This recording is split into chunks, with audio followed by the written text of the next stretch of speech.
Today, we're going to be talking all about tests. After the last few days, you've actually experienced some of the benefits of tests.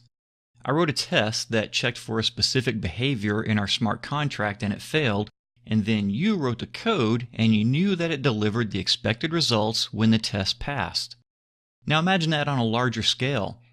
You're writing code as part of a huge blockchain development team delivering the latest decentralized apps to the world. As part of that team, how do you know that the code from other developers on your team does what it's supposed to do? And when a bug arises, how can you ensure that your code wasn't the code responsible for it? Or how about this? If someone updates your code, how can you be certain that it still does what it's supposed to do? Remember, when we're dealing with blockchain apps, we're dealing with people's money, so all of these are important questions. And the answer to all of those questions is the same: tests. We're going to talk about two different kinds of tests today, so I want to start off by introducing them to you so that you understand the role that each plays. Unit tests are written by a developer to test a relatively small piece of code to ensure that it's doing what it's supposed to be doing. Think of a function that adds two numbers together. A test might look something like this. It gives the function two numbers and then tests for the proper result. Here are some of the common characteristics of unit tests. They're narrow in scope, they're easy to read and write, and they have no dependencies. This means that the test itself is entirely self-contained, doesn't require a database, a network connection, manual intervention, or anything else aside from the test and the code that's being tested.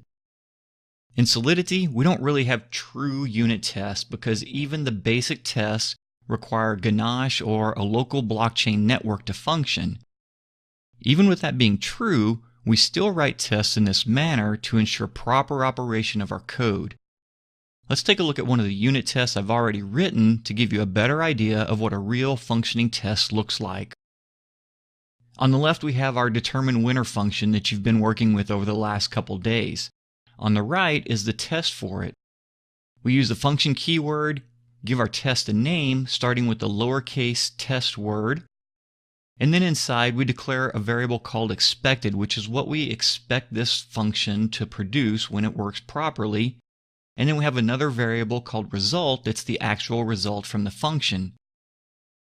And then the final piece is we use an assertion or create an assert statement that compares the expected result or the expected answer and the actual result to ensure that they're equal, and if not, there's a message displayed so that the person running the test has an indicator of what went wrong. Integration tests, on the other hand, are used to demonstrate that different pieces of the system work together. To better illustrate an integration test, let me show you the test code I wrote for yesterday's homework. This test is written in JavaScript.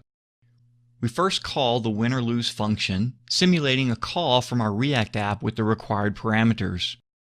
We wait for that call to be written to the blockchain using the keyword await. This test is checking to see that the player's stats are being recorded correctly. When this code completes, the player should have one recorded loss. So now we call the blockchain and execute the function to get the stats for the player, and we verify that the value recorded for losses is equal to 1. So in this test, we made 2 trips to the blockchain, and we were reliant on the blockchain network to be operating correctly for the test to pass. That's an integration test. Here are some of the common characteristics of integration tests. They demonstrate that different pieces of the system work together. Typically, they cover whole applications, which you may also hear referred to as end-to-end testing. They require quite a bit more effort than unit tests to put together, and they also require external resources such as databases, hardware, or in our case, the blockchain network, and they more closely resemble the actions expected to be taken by our users.